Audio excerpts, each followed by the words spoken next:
Welcome back to more Sonic Mania Plus. Last time we defeated Dr. Robotnik and the Phantom King, so this time we're going over some additional content. First up, I want to start a new game as Knuckles.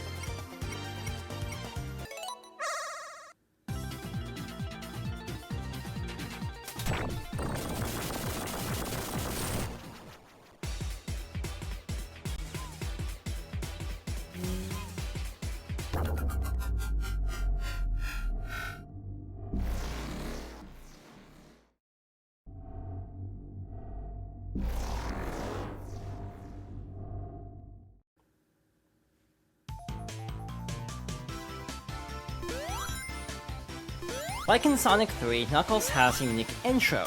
He also starts in a different spot in Green Hill Zone, and actually has access to a giant ring right away if you climb up here. In general, this opening section is designed to help you get used to Knuckles' playstyle, since he does have some unique moves, like gliding and climbing up walls.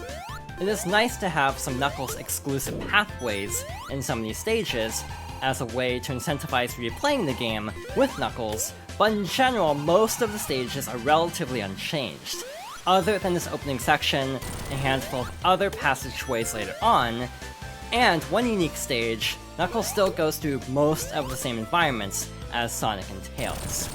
It is still nice as a throwback to Sonic 3 and Knuckles, and again, it is also good to incentivize going through the game multiple times.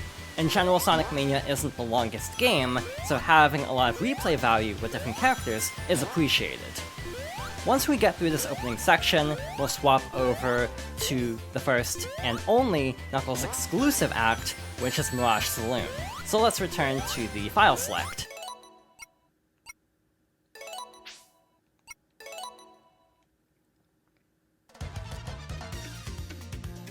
So we'll head over to my main file and select Mirage Saloon.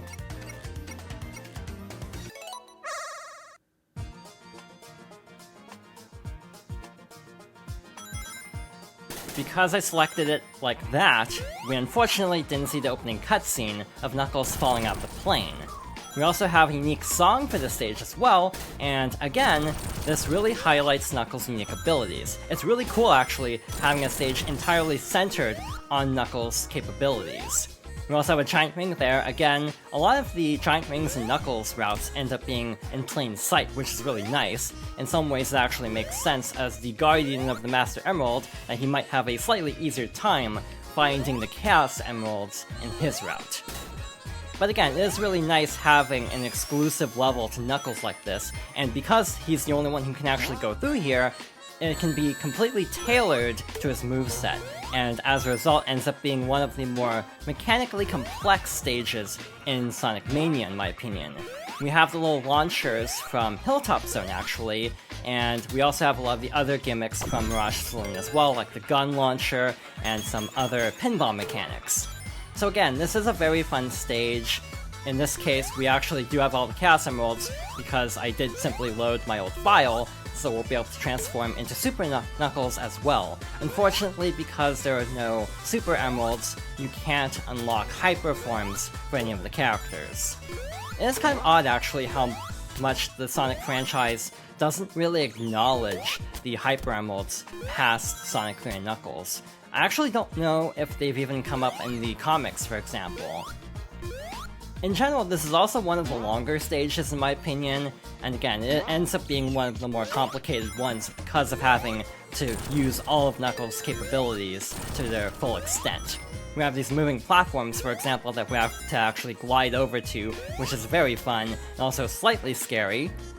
I am amazed I actually landed on this. I thought it was going to fall for sure, but I am glad that we did make it safely. But yeah, in general, this is fun. The music is kind of more low-key, which I actually think fits a Knuckles-centric stage really well, because of its moveset kind of lending itself more towards an exploration-focused gameplay style, rather than a high-speed gameplay style like some of the other characters. And again, it is really cool seeing a lot of pinball mechanics from past Sonic stages make their way into Mirage Saloon. So again, it is fascinating to see how they've actually combined elements of different zones to make a really fun and cohesive new zone in Mania.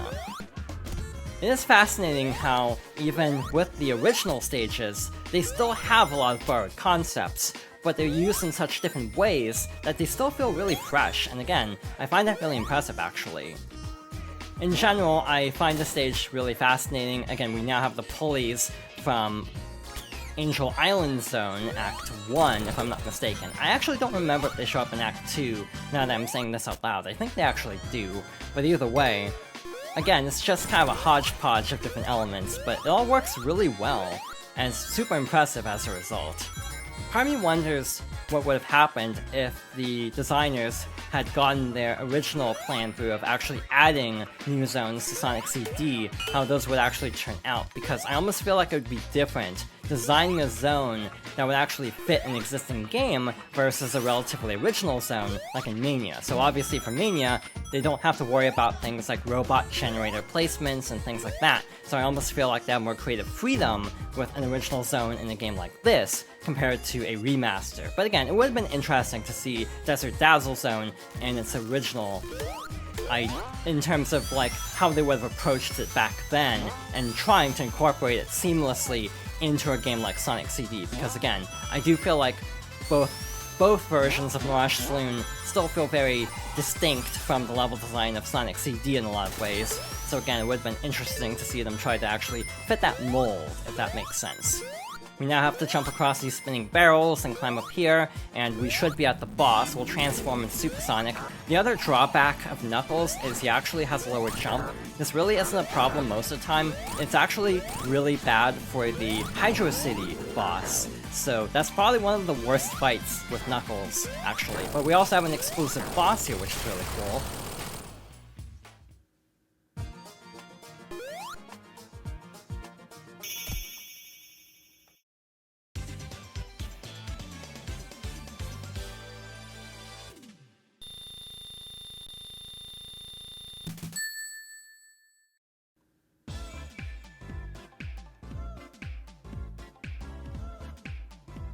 I'm pretty sure Knuckles does have some differences in terms of Mirage Saloon Act 2's opening, in terms of how they basically converge with the main path, but it's largely unchanged from this point on, so let's return to the main menu.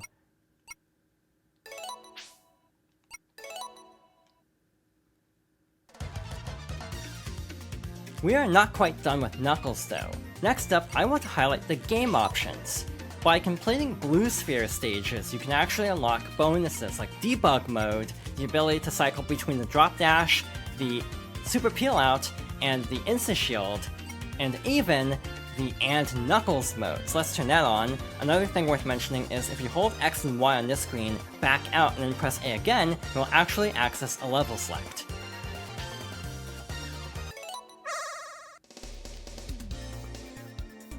Next up, Knuckles has an exclusive boss in Lava Reef, so let's select him with Y and go to Lava Reef 3.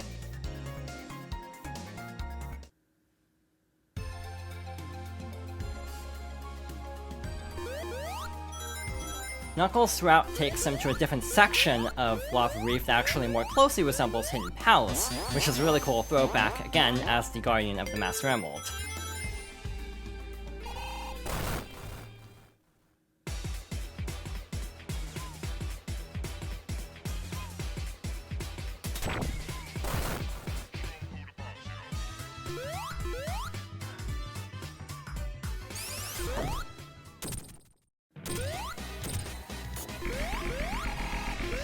Instead of the Heavy Rider, Knuckles actually fights the Heavy King, who's trying to steal the Master Emerald. I really like this callback to the Super Emeralds, even though they aren't powered up, as you can tell. But again, it's a cool callback to Sonic 3 and how Knuckles tried to stop Eggman from stealing the Master Emerald. In general, this isn't a very difficult fight, but it's a nice little referential fight, and it is again cool that Knuckles does have an exclusive boss. And again, we actually have the little energy attack that we saw with the Phantom King with the Supersonic fight. So again, a little bit of continuity there. But again, it's very fascinating that Knuckles fights this boss completely uniquely in his story.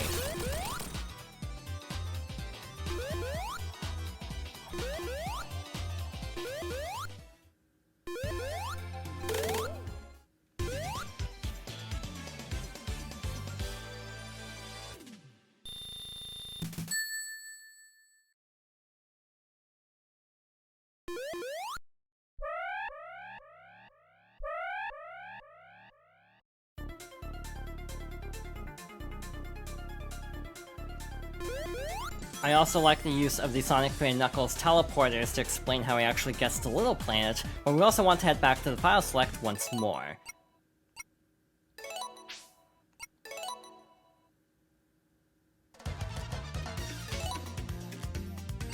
We want to head back to the level select, so we'll activate debug mode and Knuckles mode again.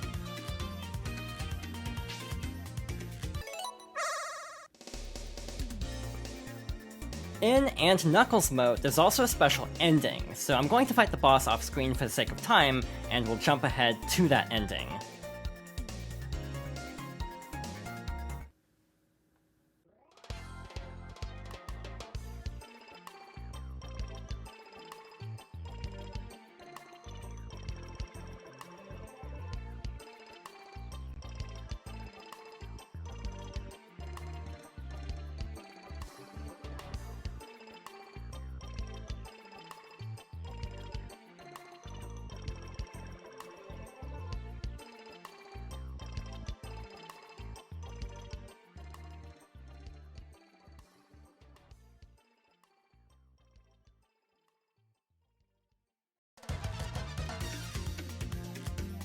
So yeah, Knuckles and Knuckles mode has a unique ending that's very cheeky, and I do like the concept of Knuckles and Knuckles mode because it's a long-running joke in the fandom about Sonic and Knuckles as a subtitle for Sonic 3. But with that, we'll move on to Encore mode, which was added for Sonic Mania Plus. This mode is very interesting, so we'll start a new game.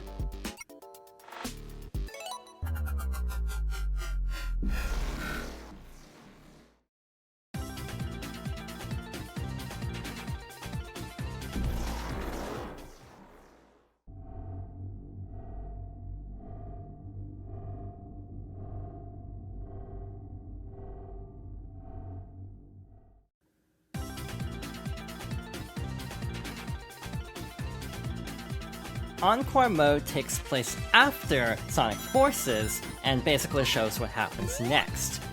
In general, the canon status of this mode has been called into question also because of the Sonic Mania Adventures shorts as well, but we actually have a fairly unique area, sort of, the opening of Angel Island Zone, though there are some changes like no giant ring path through there, but we want to make our way through here. It is nice to have Angel Island Zone here, given that it was only briefly seen in the opening of the main game, but again, it's a fairly small chunk of it for Encore mode. I kind of wish there were more original sequences in this mode, but oh well.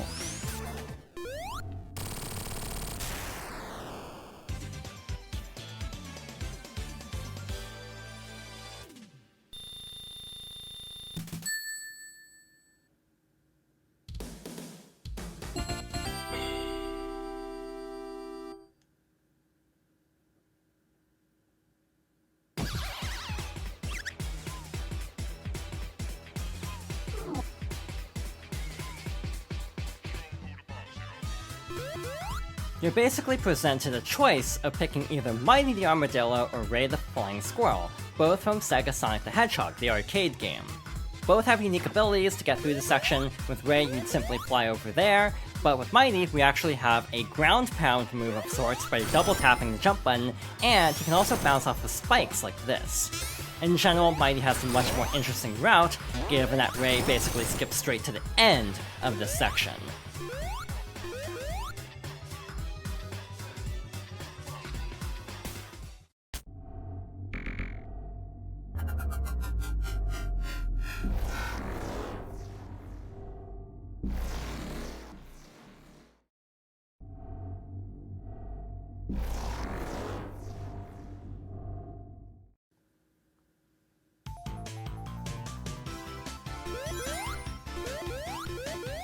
The bulk of Encore mode is a redesigned version of Mania mode. So for example, there are occasionally optional paths that have been added for the other characters, like Mighty can obviously go through here. We also have these monitors that will cycle through character portraits. Basically, once you find one of those, you'll add them to your squad. There are also monitors with arrows that if you hit those, you'll basically cycle which characters are your active pair. You can press X also to switch as well between the two active characters. So now we're actually playing Ray the Flying Squirrel, who basically controls like the cape from Super Mario World. In general, the levels are relatively unchanged, though the special stage rings have also been removed, and the special stages themselves are actually new and much tougher. To tell the truth, I haven't played Encore Mode since it released, because in general, I prefer Mania Mode in terms of the overall difficulty, but it is worth mentioning that if you want a much more challenging experience, especially in terms of special stages, Encore Mode might be fun. There is one more unique level though, so once again, let's head to the file select.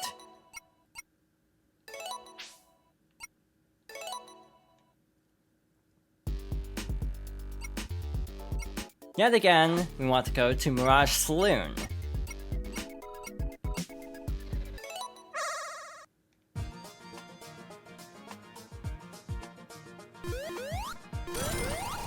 It's also worth mentioning that, like with the previous level we just saw, basically every stage in Encore Mode also has a slightly different color palette from the original stage. So visually, the stages do look quite different at times, but in terms of overall layout, they're still relatively unchanged. In general, Mirage Saloon in Encore Mode isn't as interesting as the Knuckles variation just because it has to be completable with every character, so it isn't as unique, I'd say. It's also a fairly short level from what I recall, but again, it is nice to actually have a unique level from Mirage Saloon and Encore Mode in general, beyond just that opening section of Angel Island, which again is barely a new level given that it's still just basically Angel Island Act 1. We have the little launchers again, like in Knuckles route, so we have a lot of things in common with that, but we do have a slightly simpler layout overall. But again, it is cool having a level like this. I kind of wish more of the stages were more dramatically rearranged like this. But in general, Encore Mode itself is actually only like $5, so for Mighty and Ray as playable characters in all modes, and Encore Mode, I can't say it's not worth $5, even as someone who hasn't ever gone back to Encore Mode after first playing it. But yeah, just for the additional playable characters, I'd almost say it's worth $5. And again, I have done full playthroughs of Mania Mode with the other two, and it is a lot of fun using their different movesets to basically access different sections of levels in different ways than the other characters, though in a lot of cases they aren't as exciting as some of the other characters like Knuckles, just because, for example, they don't have like unique cutscenes or anything. One thing worth mentioning is that Sonic is actually the one piloting the plane for Mighty and Ray, which actually makes a lot of sense given that those three were the main trio in Sega Sonic the Hedgehog. In general, that's a game that people really wish would get some kind of re-release, but the main reason it hasn't, from what I understand, is that because it actually uses a trackball for movement, so trying to emulate that for a modern re-release on like a traditional control setup would actually be kind of difficult. So again, that's apparently why we've never gotten a re-release of this game. It does seem interesting. Apparently there were plans to include it in like the Gems collection, for example, but plans did fall through because of control issues. But yeah, it would have been nice to have had that in that collection, just to have it not as lost media, essentially, even though I'm pretty sure it's not exactly considered a particularly outstanding game by any means, just because it's a fairly breezy, short arcade game that mostly just relies on this trackball gimmick, from what I can tell. But yeah, just from the sake of game preservation, it would be nice to have that available in some form someday. Hopefully someday they will include it in some kind of re-release. I know a lot of Sonic games get re-released over the years, but a lot of the more obscure ones are still kind of lost and stuck on the original hardware. So yeah, it would be nice to see more Sonic games make it to more modern systems at some point. The stage actually is a lot longer than I remember it being. I could have sworn the stage was only like a couple minutes long, but this is actually not that much shorter than Knuckles' stage.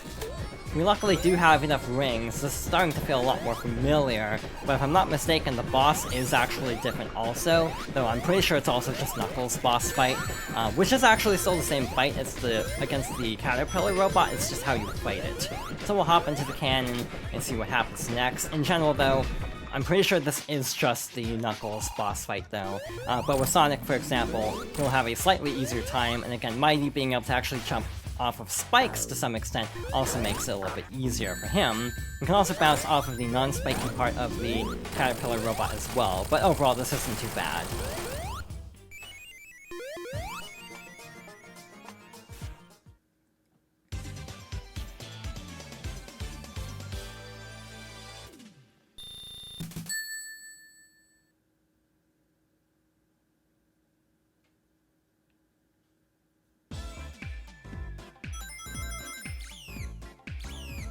There's one more thing I'd like to show from Encore Mode, so once again let's head to the file select.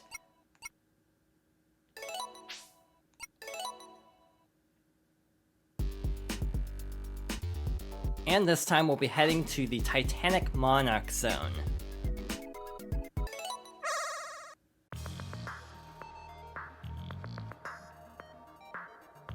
One thing I forgot to mention about Encore Mode is there's no traditional life system, so you might have noticed that Tails isn't here. If you lose a character, you'll just lose that character, you don't lose a life. In general, it's a very interesting approach to a classic life system. I do want to refight this boss, partly without Chaos Emeralds because we kind of cheesed it last time, and also because we do have a slightly different ending. Obviously, this boss can be very annoying with the electricity. Once you get through one arm, the rest of the fight is really easy. It's just getting through that first arm that's kind of a pain, mostly just because it's hard to actually reach it in time before the shield actually goes up. Next up are the hands, so we'll jump straight in to speed this up a little bit. In general, this is still relatively unchanged, but again, we do have a unique color palette for the stage. I almost feel like there are more missiles as well, so these might be a little bit tougher. Also, the Phantom fights do have rings around, so if you run out of rings in the main arena, I would recommend trying to look for them in the illusion sections. Unfortunately, that arm isn't the most helpful, given that we have a bit of a reach to actually get over to Eggman, and especially if we're on this side of him, which is not great. So again, trying to fight Eggman with Knuckles and Mighty might not be ideal just because of maybe not having the best jumper for this particular fight. But again, we have 4 characters at least, so we do have a little bit of a buffer, so we should be good to go. I'm worried about this phase though, given that again, I feel like it's surprisingly difficult to dodge, but luckily they seem to be on the other side of the arena, so we'll just kind of camp over here and wait out this attack cycle, like so, and before too long we should go back to the main arena. 2 arms down, meaning we're about halfway through the fight, but obviously again, if the lower arms went first, it would obviously be easier, because it would be easier to actually jump over to him. That's actually a really good pattern there, and I immediately botched it, unfortunately. We might actually get to see more of the illusions though, given that this fight is taking a lot longer. But yeah, now it should be smooth sailing from here. I think each arm takes like 3 to 4 hits, so yeah, we should be getting really close to the end. But again, there's a unique animation for winning, and also a unique animation after winning. So I was not fast enough because I'm actually not used to that phase of the heavy fight at all. So once the shield drops, we should be able to finish off the fight.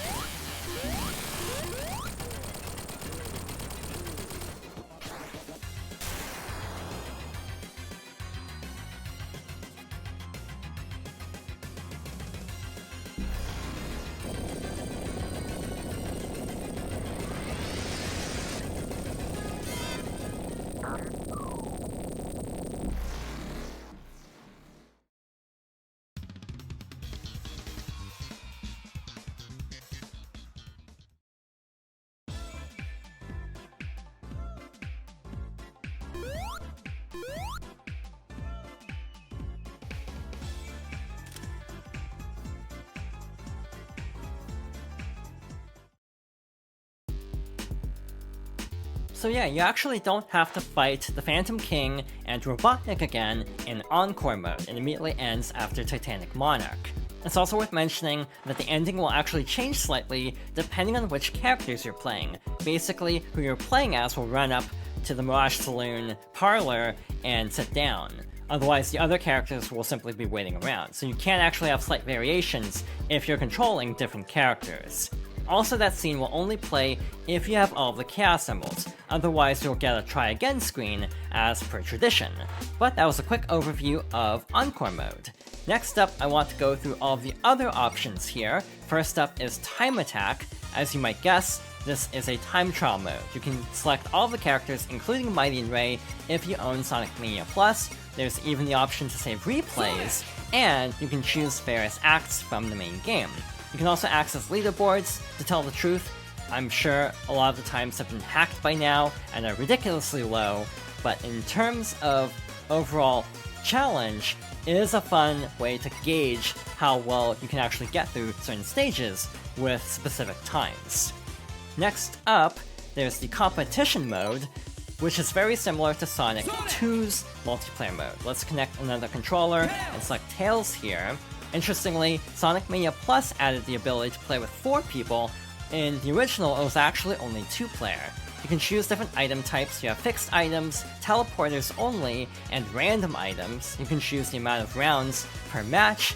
You can either have the screen stretched like in Sonic 2, or the standard screen scaling, and you also have various other stages as well. Not every stage is here, but you do have quite a few to choose from. Next up, we also have the Extras menu. Here, on the bottom corner, you might notice a bunch of medals. Basically, when you jump into the checkpoint minigame, you will enter a blue sphere stage. If you collect all the rings, you'll get a gold medal. Otherwise, if you just get the blue spheres without all of the rings, you'll get a silver medal. Once you get a perfect rank by getting a gold medal in every stage, you'll automatically go to the pinball minigame instead, which is why we actually didn't see blue spheres in this playthrough. All of these unlocks are tied to the medals, including the ones in the main game, like the debug mode and the control option, or the move options for Sonic. But you can unlock blue spheres. There's an original option which uses the standard rule set from 3 and Mania, but there's also a Mania option that adds in other types of spheres that you have to pass through multiple times to actually turn red, so they're a lot more challenging. You also have a version of Mean Bean, or Puyo Puyo. You can either play with a CPU or with another person. And finally, we have the DA Garden, which is essentially a sound test. I'm pretty sure Sonic CD's soundtrack was called the DA Garden, but to tell the truth, I'm not entirely sure what this stands for. But that was a quick look at the extras for collecting all of the medals.